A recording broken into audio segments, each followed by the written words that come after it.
નકલીની ભરમારમાં વધુ એક મહાકારસ્તાનનો થયો છે પર્દાફાશ।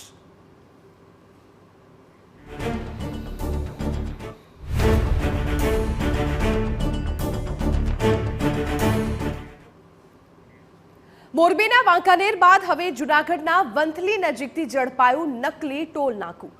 ગાદોઈ ગામ નજીક અધિકૃત ટોલ નાકાને બાયપાસ કરવા કેટલાક તત્વોએ વંથલી નજીક બનાવ્યું હતું નકલી ટોલ નાકું। આરોપીઓ ગાદોઈ ગામ નજીક રસ્તો ડાયવર્ટ કરીને વાહન ચાલકો પાસેથી ટોલની ઉઘરાણી કરતા હતા। વાહનોની સંખ્યામાં ઘટાડો નોંધાતા ગાદોઈ ટોલ નાકાના મેનેજરને તપાસ કરતા સમગ્ર મામલો છે પ્રકાશમાં આવ્યો। જ્યારે આ મામલે મેનેજરે વિરોધ નોંધાવ્યો તો તેમના પર કરાયો જીવલેણ હુમલો। मेरे टोल से 500 मीटर पहले एक कट है गादोई का, उसमें गांव के कुछ असामाजिक तत्व वो ट्रैफिक डाइवर्ट कर रहे थे टोल को भारी नुकसान होने के कारण। कुछ बंदे हैं जो गांव के कुछ पैसे लेकर उसको जो उधर से निकाल देते हैं। मेरे को पर डे का 2 से 2.5 लाख रुपए का नुकसान हो रहा है। હુમલા મુદ્દે મેનેજરની ફરિયાદ આધારે વંથલી પોલીસે કાર્યવાહી કરી અને 3 આરોપીઓની ધરપકડ કરી તો જિલ્લા કલેક્ટરે પોલીસ વડાને નકલી ટોલ નાકા મુદ્દે તપાસના આદેશ કર્યા। ટોલ નાકું પસાર થાય છે તેની બાજુમાં ગાદોઈ ગામ જવાનો રસ્તો છે। તે રસ્તા પાસેથી એ લોકો વાહનો પસાર કરાવતા હોય જેથી ટોલ નાકાના મેનેજરે વાંધો ઉપાડતા તેઓ વિરુદ્ધ લાકડા તેમજ લોખંડના હથિયારો સાથે પાઇપ વગેરેથી એમનો હુમલો કરી અને હુમલો કરેલો હોય જે બાબતે રાજેશભાઈ વંથલી પોલીસ સ્ટેશનમાં ફરિયાદ જાહેર કરતા વંથલી એક અંદાજ મુજબ ગાદોઈ ટોલનાકા પરથી દૈનિક 1000થી વધુ મોટા વાહનો પસાર થતા હોય છે, જેની સરેરાશ રોજની 2.5 લાખની આવક પર બ્રેક વાગી હોવાનો દાવો કરાઈ રહ્યો છે।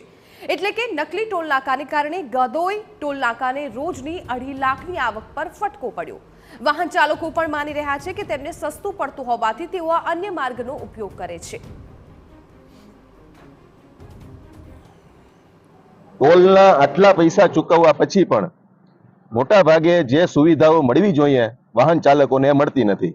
અને બીજું કે જે સ્થાનિક જે નજીકના ડિસ્ટન્સ ઉપર જે લોકો જાય છે એમને ટોતિંગ મતલબ કે 200 રૂપિયા અને 100 રૂપિયા ટોલ ટેક્સ જે એની પાસે ઉઘરાવવામાં આવે છે। હવે જેમને 50-100 કિલોમીટરના અંતરે જવું હોય અને નાનો મોટો ટૂંકમાં વચ્ચે એક ટોલ આવતો હોય તો એ સ્થાનિક લોકો છે એ બાજુનો જે ડાયવર્ટ જે રસ્તો છે એનો જ ઉપયોગ કરવાના છે।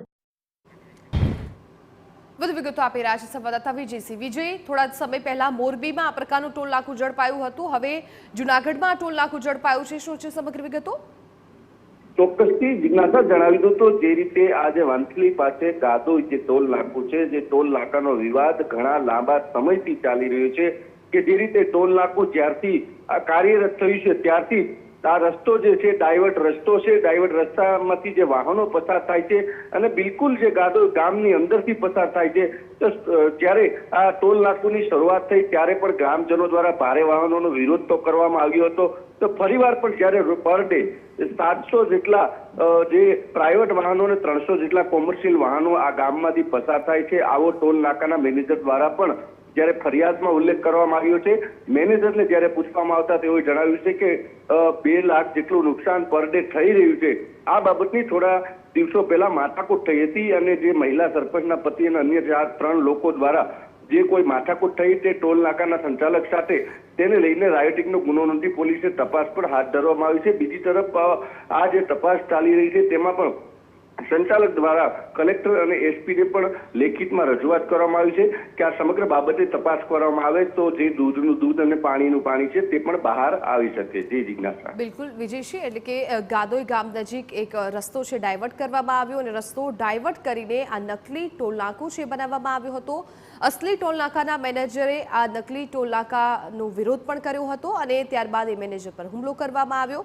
હાલ તો આ સમગ્ર મામલે પોલીસ છે તેણે તપાસ હાથ ધરી છે।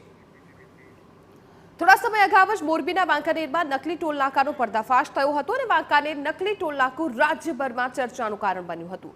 હજુ તો વાંકાનેર નકલી ટોલ નાકાની તપાસ પૂર્ણ નથી થઈ, ત્યાં વધુ એક નકલી ટોલ નાકાનો જૂનાગઢ વંથલીમાં પર્દાફાશ થયો। ત્યારે અહીં સૌથી મોટો સવાલ એ સર્જાય છે કે રાજ્યમાં હજુ કેટલા નકલી ટોલ નાકા, ક્યારે અટકશે આ નકલીનો ગોરખ ધંધો? રાજ્યમાં સર્જાયેલી નકલીની ભરમાર ક્યારે અટકશે? જૂનાગઢ પોલીસે નકલી ટોલ નાકા મુદ્દે તપાસનો ધમધમાટ શરૂ કર્યો છે, ત્યારે તપાસમાં વધુ કયા નવા ખુલાસા સામે આવે છે તે પણ જોવું રસપ્રદ બનશે.